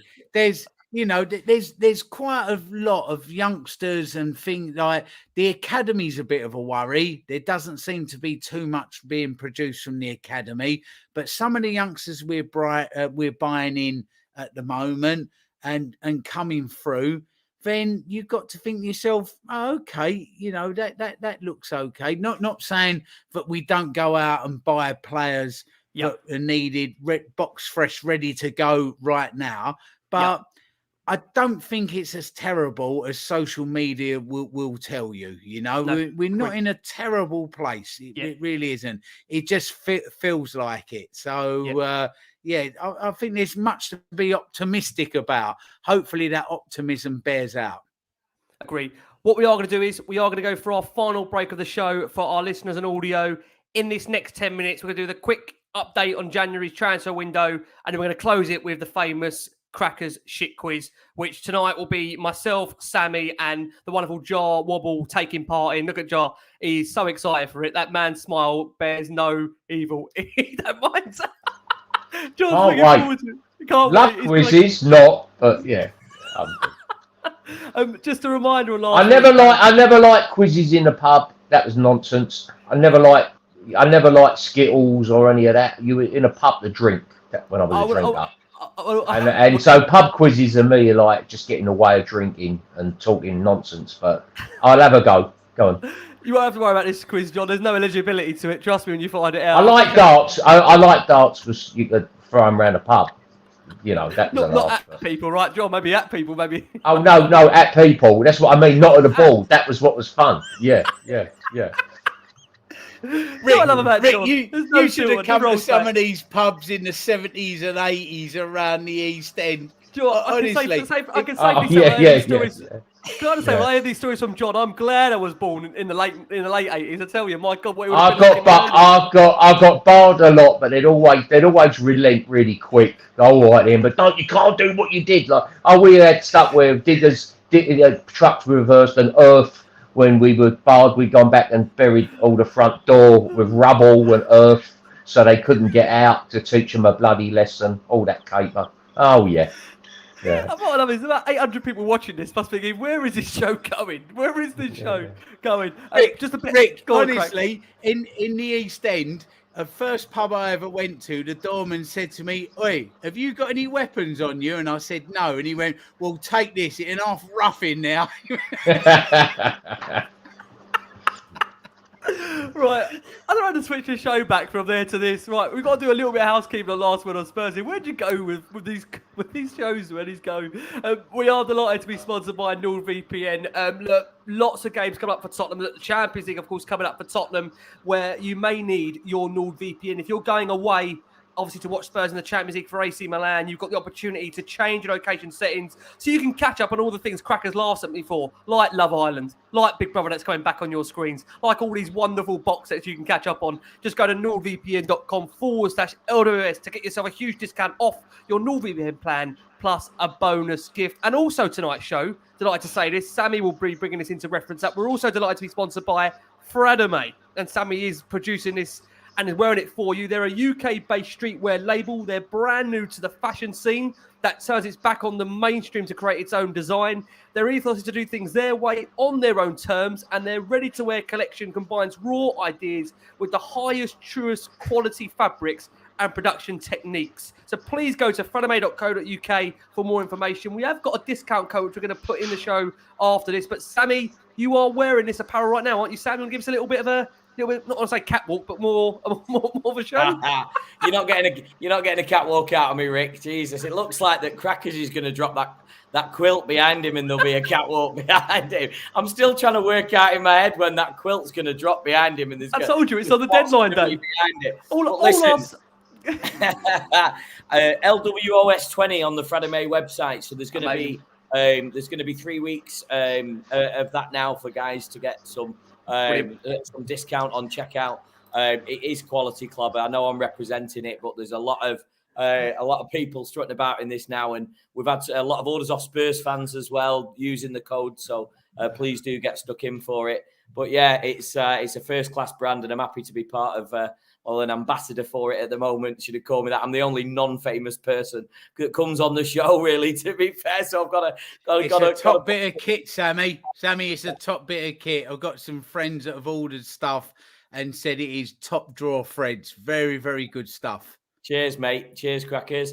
Happy days. And no pressure, but Sam has been on twice now for the FA Cup games when Spurs have won and worn the Fradame gear. So if you're superstitious, get this gear for the next game. I'm not sure. Well, obviously, we'll find it. I must say, someone corrected me earlier in the show. The draw actually is on Monday on the One Show. That's for the UK viewers and listeners. On the One Show on Monday. It won't be Sunday. So, like I say, it'll be Monday with relation to the draw. Rick, can I have a quick rant on that, please? Because on the draw. I love the FA Cup. It's what I grew up on. My great-grandfather played in the FA Cup in one of the rounds, not the actual final. He played for Preston North End along with other clubs. And you got the draw on the One Show. For those of you watching outside of the UK, the One Show is like this magazine TV show that's so lightweight, they have to actually like nail it down. It's full of helium.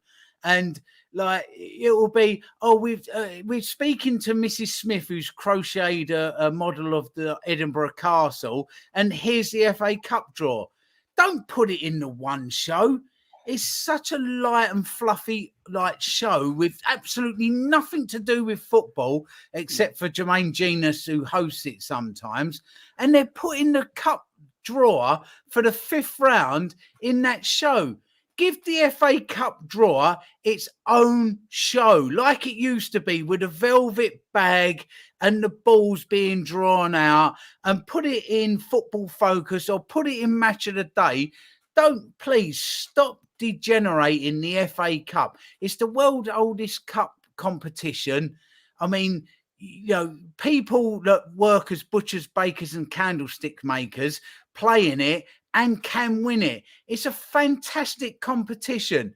And I just really, really sad to see how it's just been sort of kicked into the long grass as this inconvenience within a season. So I just want to see the FA Cup come back to where it really, really should be. It deserves some respect. It really does. And, you know, the One Show has its place, but the FA Cup draw being in that show isn't that place, Rick. It's just not that place. I want to see a little bit of gravitas and a little bit of respect paid back to this cup competition. Other than that, Rick, I've got no opinion on it. I love this from King on. It'll be on Blue Peter next. I won't push it. You know, we had the Carabao Cup. I think that was coming also from I think it was overseas. The Carabao Cup draw we had a few years ago. We got it out at 2 a.m. Well, listen, let's talk about the Spurs advancing, of course, to the next round of the FA Cup. You are going to hear that, unfortunately, first on the One Show, as we've mentioned there. Crack's got no opinion on it. That'll be Monday for you. Look, January window time. Let's close it. Then we're going to bring Crackers in for the shit quiz. John, very quickly, what do you expect to happen in the window for the remaining days? We expect Porro is now done. And what do you think will happen, John? Probably a 2-part question there, John. Go for it. Might be similar to what's happened with Porro, where we go to a club who's got a big player we want, and we say we want that player, and they say you must pay 47 million euros release clause. That's simple as that. And Mr. Levy says, I'll give you a nicker. And they go, no, you've got to pay 47 million, like that's the release clause. Oh, I'll give you 2 nicker. And it just goes on the course of time, and we'll run out of time, you know, like half an hour, you know, it'll be finished by the time it gets deadline. Now, Joe, I don't expect much to happen, really. I love it too. We really need I would like Maddison to join. You know, I think it'd be great. I think, you know, I know Conte's not into number 10s. I understand that. Number 10s are the musical equivalent of number 10s are tosspot keyboard players and guitarists who think they're better than they are and want to play too many notes rather than just play the bloody part. You know, that's typical. So I'm not mad on number 10s, and I know where he's coming from. But you do need these kind of virtuoso guys to unpick the lock sometimes in tight games. So I'd have Maddison there, and I'd like a centre half. Very briefly, we were talking before we come on air about the Beatles and this, that, and the other. And so I'm not a massive fan. I do like a lot of their tracks. I do like them and all that. But it's the Rolling Stones story it was my old man. So when the Rolling Stones, I first saw them, it was on our rented telly in Smithy Street. So it was a radio rentals telly. And they came on, him and my Uncle Johnny. Johnny said I'd put 1 bullet in the back of their head. Because my old man was an Alamein veteran, you know. And my old man said, no, like, he thought that was wrong. He said I'd use them for mine clearance. So for years on, and I've never really warmed to Mick Jagger, but whenever I see the Rolling Stones, I imagine them creeping out under the barbed wire in the desert, prodding with a bayonet. So whenever I see the Rolling Stones, I don't think of them as a decadent, you know, strutting about. I think of them crawling through barbed wire, prodding down with bayonets for German mines, you know. Anyway. You know what I love about this show, John? We've got an audience demographic, right? That ranges from almost, I'd say, 14 to 75, 75, 80. There's going to be kids out there that watch that thinking, does he want another player from that then? yeah. But anyway, back to it. So I would love. We need a centre half. We need a proper kingpin, somebody who can play in the centre of that three at the back, and we need a number 10 now. And then I think we're sort of good to go. The funny thing is all this drama about getting Porro in, and it's good that we are, and because we've got a big problem on the right flank, we've got a big problem on the left flank. Agree. Yeah, agree. I mean, I think in the big games, yeah. Well, Perisic to me, defensively against these better teams, he's a canny footballer. I don't think he's up to it defensively in the Premier League. And Sessegnon, today's better. He's getting into positions, he's going past his man. But, it's like, just get him out there practicing under pressure, just dinking balls in, just standing balls up to the far post as well. And by the way, the other thing annoyed me in the game near the end, it's only a little thing, the last corner we had, no one at the far post. What is going on there? So the ball came, Yeah, but it feels like that's a dying breed at Spurs. I don't quite know why, because every other team that are an astute side seems to know what they're doing. But so for you, John, you obviously, we're talking as if Porro's done. We expect it to be done. You think, from your perspective, why would anybody think, when you look at Levy's track record, that he's going to go out and make? I'd love it if he did, and maybe they will. But you've got to think the odds are against it. You saw the thing about the Korean centre half today, right? Kim the Min-jae, yeah.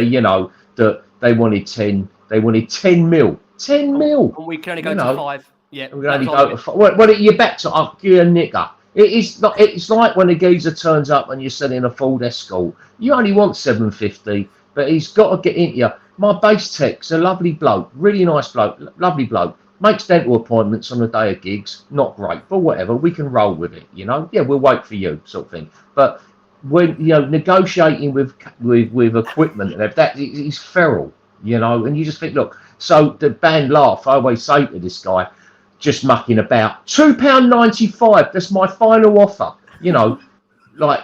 Because I'm selling him some stuff, and it just comes right. Suddenly, it's the worst piece of shit in the world. I thought it was top line equipment I've got going that's hardly been used. I've got a lot of equipment, and it's like, oh, sorry, my mistake. It's obviously shit, and no one uses these anymore. It's terrible. Okay, look, I'll give it to you for £2. Okay, and and I think with Levy, that's what it's like, basically, and it's okay. I mean, it's, to me, look, it has its place. It's more than Mr. Buy-Right way of doing business, and of course he run Mr. Buy-Right, I think, and it's okay. It's what some business people are like.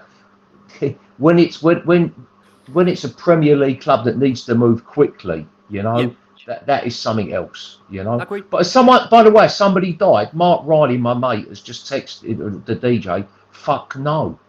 I wonder what's happened. We'll try and get to the bottom of that.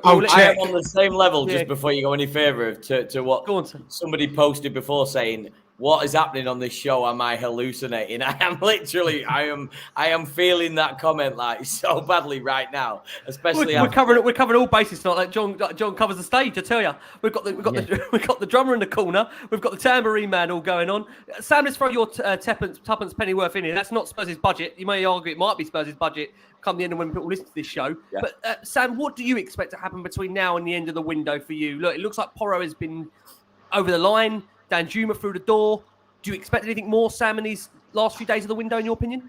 Well, I mean, I tweeted the other day, and I hate doing this because obviously, I'm connected to in the football community, and I do know quite a few people. Not at your level, Ricky, with Fabrizio Romano on the show, you know what I mean? But I do know a few people that are solid for information that think Spurs have got another signing in them. So they said after Danjuma that Porro was looking really likely, and another signing as well, that they're going to be punting on up until deadline day. And the rumour is it is in the defensive market for a goalkeeper. So, let's see what happens. You never know how to do it. I'm not an ITK. I never want to be an ITK. I don't trust ITKs. But the bottom line is, apparently we're still fishing. We've still got or rod in the water, seeing what fish are floating around. So God, let's see what happens. So I don't know. My honest answer is I don't know. Would I be happy if the window closed now with Porro and Danjuma? My answer is yeah. It is yeah. So Rome wasn't built in a day, and I mean flipping it. I mean, we're not talking about Rome here, are we? At the moment, we're talking about definitely not Rome. Talking about Scunthorpe, but we're still No. trying to do a little bit of regeneration and get everything in. The bottom line is we're adding depth. Yep. Hopefully these are going to be contributions on a serious note for Conte to stay with us, because I'm one of those people that doesn't want to read that he wants to go at the end of the season, and there's a lot of mixed messages with that. He is the man for us as much as because we haven't touched on the Pochettino Conte thing tonight, and the bottom line is I love Pochettino. Antonio Conte is the man for Tottenham. So let's hope that the signings are going to keep him happy and be one step forward to making him show there's going to be a bit of commitment in the summer. Yep. Cracks, I'm going to hand the show over to you, but at the same time, let you answer this question.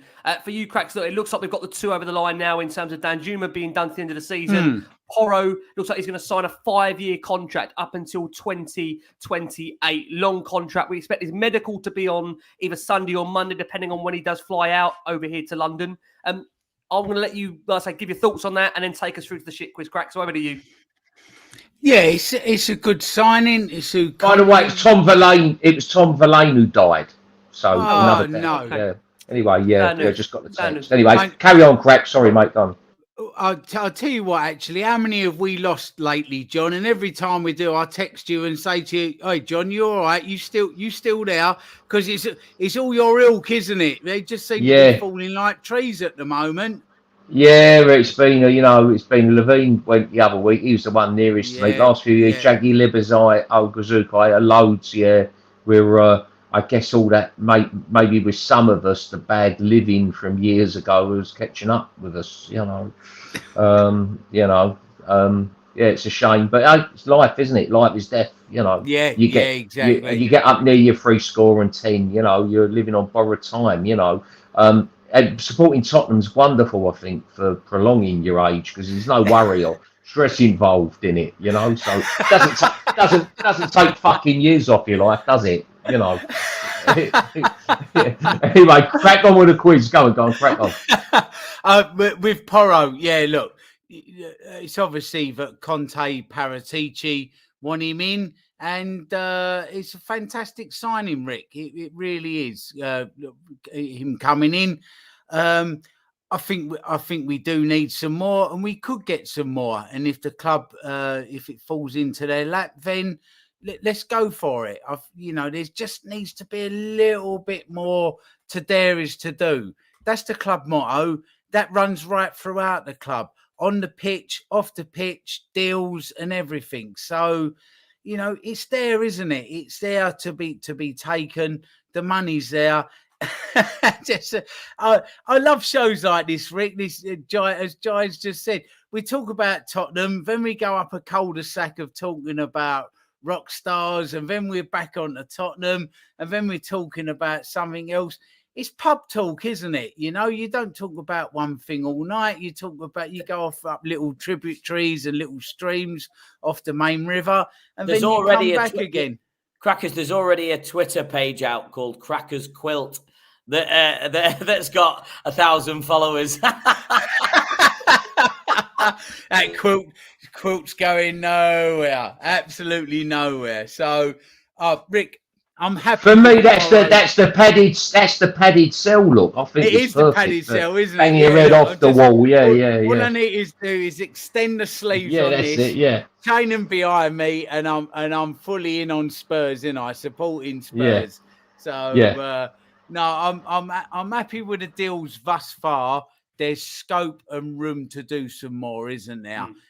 If the club's brave, then we can get them done, can't we? Just don't loan Brian Hill anywhere. The boy's a superstar. He was great. Well, he's a footballer. He's a footballer, and he's a proper baller. That third goal, Rick, we haven't really touched on the build-up to it. Hill lays off to Kulusevski, puts the ball into the middle. Danjuma puts it in. There's Yeah, three yeah. players that are Well, the future of Spurs, aren't Well, they? you're They back really down are. to, having players. He's a bit David Silver-like, who can unpick the lock with those tight, deep-sitting defences. That ball for Kane's goal against Palace. Oh, Exactly. what a beautiful ball! What a beautiful! Exactly. Just knew he had to put a bit of pace on it. Fantastic. And tonight, I think there's your lock picker, Rick, in Brian Hill. I wouldn't loan him out. I mean, obviously people at the club see him far more than me, but what I've seen of him, give him some game He's getting time. better and better and better. Yeah, he's your lock picker. He really is. And as I've said a million times on his show, he is. He's a nuisance. Yeah. He's like a gerbil on cocaine or something. He's just fired up all the time. He's such a nuisance. He's in and out of the spaces all the time, and his energy levels just don't settle. Yeah. No, he is. He really is, Rick. Are you ready for the quiz now? We are indeed. Yeah, we are indeed. Let's do it. All right, okay. I knocked this one up really, really quickly because when Brian Hill came on, he's looking more and more like George Harris every day, isn't he? He just gets more Beatles-esque towards the end of the Beatles, when they found John, you'll help me out here. They went to India, didn't they? And they went to see, that's right. Yeah. Guru, Maravishu or something. I can't remember. But it was that Adhyata kind of tradition. Yeah. All the saffron robes and all that. Yeah, all the Indian kind of Hindu, part of the Indian Hindu sort of mystic tradition. Yeah. But he's looking more and more Beatles, like towards the 70s, isn't he? With the long hair. He's George Harrison, isn't he? And of course, Brian Hill is Spanish. So I'm thinking to myself, well, how can we marry Spain and the Beatles up? So, of course, the Beatles being a huge, huge band, there were some Beatles songs that actually got sung in Spanish. So I'm going to give you 4 or 5 Beatles songs John, with you're the going to win your first title quiz, of the mate. song in Spanish. Oh, you asked me about Spanish. Black. I was into Black American jazz young. Ask me about Miles Davis, not the Beatles. I wouldn't have a clue. Sorry, you're totally asking the wrong bloke. So here's some Beatles songs with the title of the song translated into Spanish. Tell me what the Beatles song is in English. Are you ready? Oh my God. Yeah, go on. Okay, here we go. Quiero rascarme aquí. Oh, you said to me. Quiero rascarme aquí. What is that? It's a Beatles. Well, let's say about Spanish. Aki's here, isn't it? Akiro's a question, isn't it? I think, are you now? Are you here? Or something. Jesus. That is apparently it was by the Tin Tans, and it is I want to hold your hand.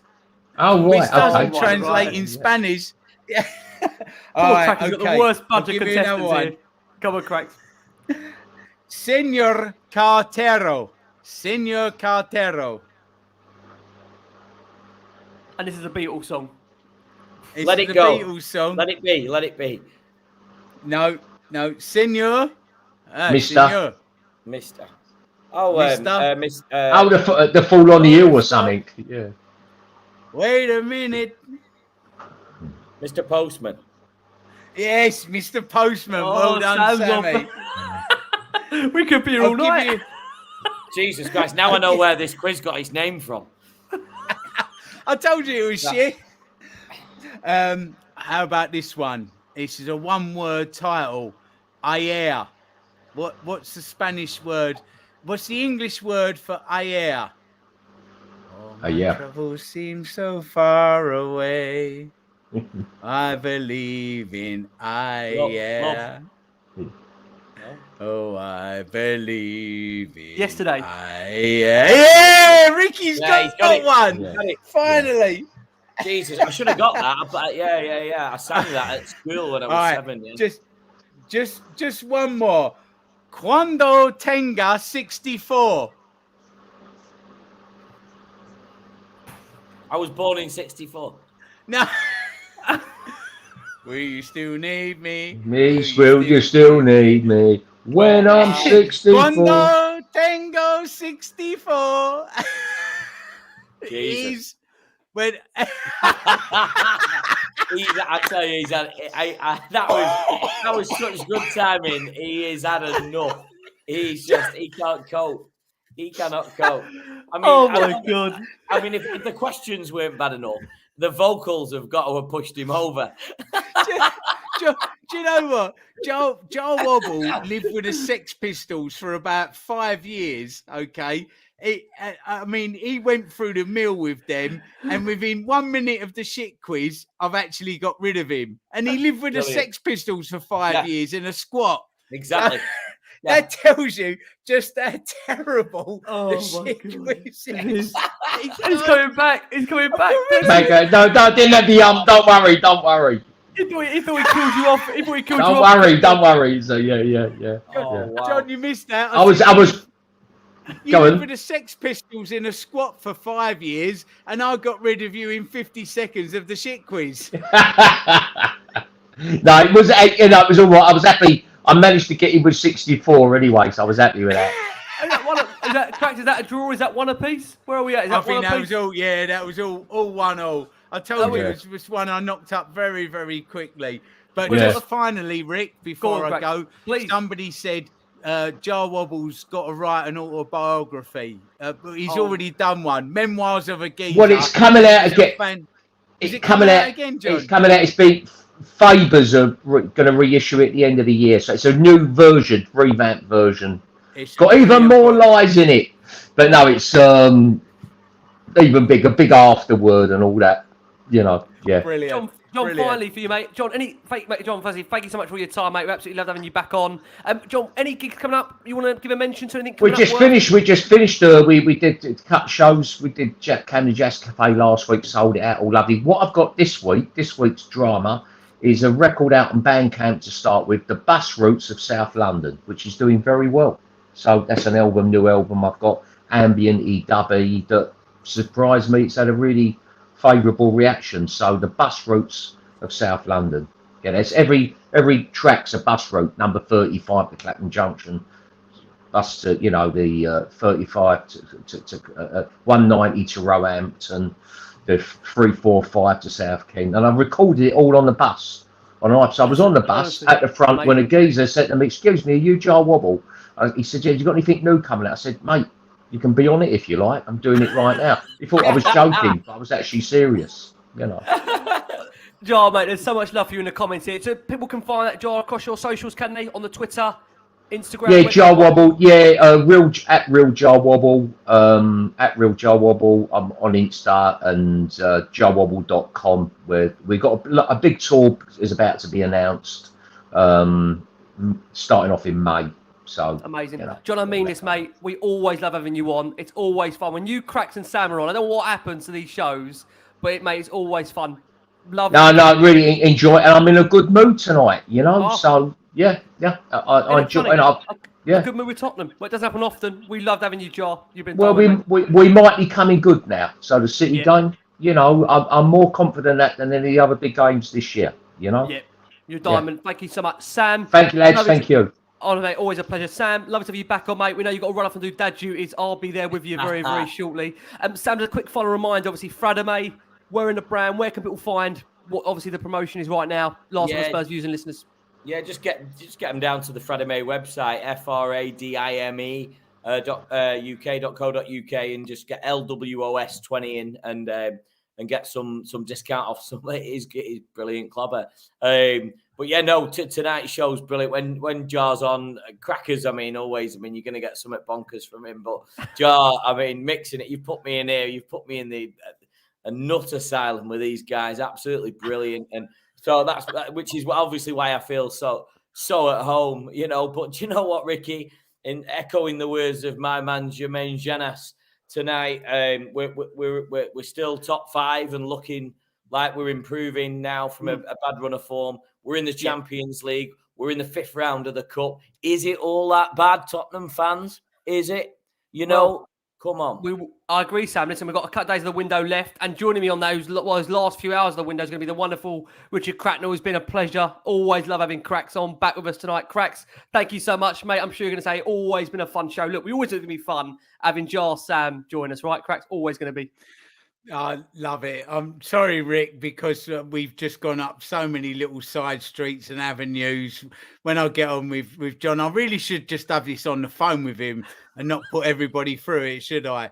Talking about nonsense other than Spurs, but we go up little side streams and everything. Yeah, it's fun. Yeah, I hope I'll have to come along Crackers, I'll have to come to one of the nights, one of the Spurs nights again. I want a picture. Yeah. I want a picture. Someone won the signed shirt in a frame, but they'd fucked off or something. And my one was next out. Yeah. So we're back with the only thing was I think it was the worst team we've ever had, which is saying something. You know, yeah. Ricky, I'm gonna listen. You want to wrap the show up? I'm going to give you a great prize. If you've got 4 minutes, I'll tell you this Eric Clapton's story in 4 minutes if you want, because I think Jar will love it. I don't know about the viewers and the listeners, but you've got to hear this. It's going to blow your head off, right? So, my old man used to be he used to be a mod, right, with the Mod and the Rockers down in Brighton. They used to, fight the guys on the Vespers and blah, blah, blah, blah, and vice versa. Probably heard of it, Quadrophenia, right? So my dad was a pretty big guy in that. So he used to fight with this big coloured guy. They used to go toe-to-toe all the time.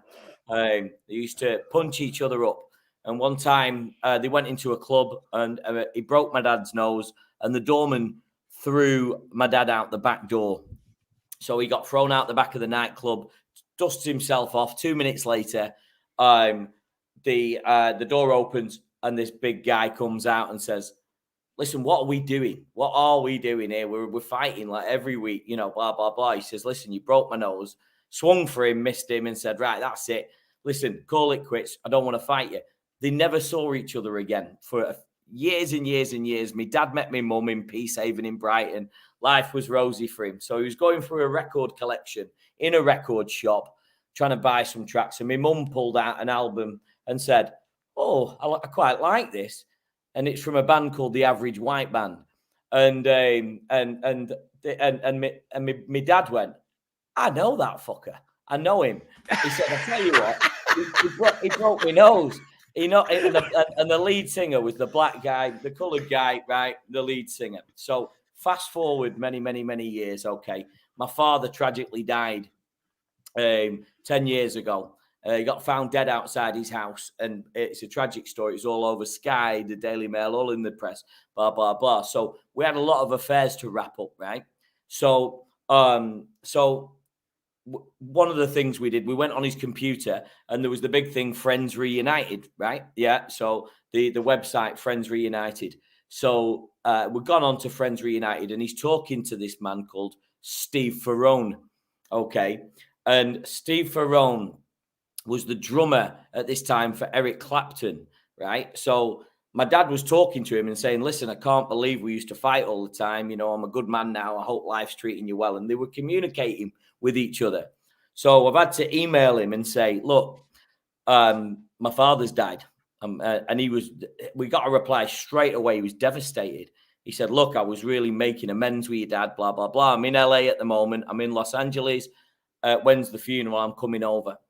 So he's come over, he's flown over to the UK. And, we all hire like an Avis car or a little Nissan Micra or something. This guy's hired a Harley Davidson. He's pulled up outside my father's house in a place called Staining in the Northwest. Harley Davidson, cool as anything. He's pulled up. So he's come in, he stayed with us for a couple of days. He's the drummer for Eric Clapton now. Amazing. So we played a song at my father's funeral. We played two of them. And one of the songs at his funeral was Tears in Heaven, which Eric Clapton wrote for his little boy. So we got tickets from Steve Ferrone to go and watch Eric Clapton in the Manchester MEN Arena for the year after. And we went to that and he put us in a box and we went in. And when Eric Clapton went to announce Tears in Heaven, he said, "There's some special people here tonight." And Steve Ferrone just wants to dedicate this song to the father and partner, and play Tears in Heaven for my dad live in the Manchester MEN Arena. So I just wanted to, from what we were talking about off air before, just wanted to give you an unbelievable story, which was just mind-blowing. That's lovely, Sam. That's lovely. Honestly, That's What a lovely. tale. Unbelievable. That's some lovely. story, Yeah. isn't it? Yeah. Yeah, What a I mean, showstopper ending. Brilliant. honestly, amazing. That's nice. Yeah. Isn't Yeah. it nice? I say we had a nice, again, positive show, positive result. We end on a story like that. Cracks, thank you so much, mate. You'll be back with me on Tuesday. Have a nice few days off on the annual leave. Yes, will do. I will see you Tuesday. I'm blown away by that story, Sammy. Honestly, That's yeah. a fan. That makes my story of having my nose broke by Tony Adams a load of old fuss about nothing. Oh, And- did you? Oh, wait a minute. Hold up. What's this? What's all this? When was this? That's another show. Tune in. Just tell me where did it happen? Do you have a straighter? How long ago? This was Tots nightclub in Southend many years ago. When Oh, right. yeah, Okay. when he was still drinking before he found peace and love. But I'm not telling that tonight because Sammy's story is an absolute showstopper. So, yeah, fantastic story. That's for another time, Rick. But Sam, brilliant story. Rick, Yeah, great love story, you as Sam. Always. Cheers, John, thank you. well. Love you lots, boys. Rich, Sam, Ricky, thank you. John, The thank Glenn you so Hoddle. much. The Glenn Hoddle of bass guitar. Oh, I like that, yeah. He was the best Tottenham player I've ever seen. To this day, the best Tottenham player I've ever seen play. I've got to say, Hoddle. There Even you better go. than Greaves. For me, he was the best. He was the king, you know. Please God, Right. there's some more to come. Look, from the wonderful Jar Wobble, from the brilliant Richard Cracknell, from the superb Sammy Powell, who sees you out with an emotive one there. Look, from all of us here, guys, as always, please keep safe, keep well. Thank you for all of your support. Those that are still watching us right now, thank you so much. Go and enjoy the rest of your weekend. Love from us all. Keep safe, keep well. We're back with you soon, as always. See you, fellas. See ya.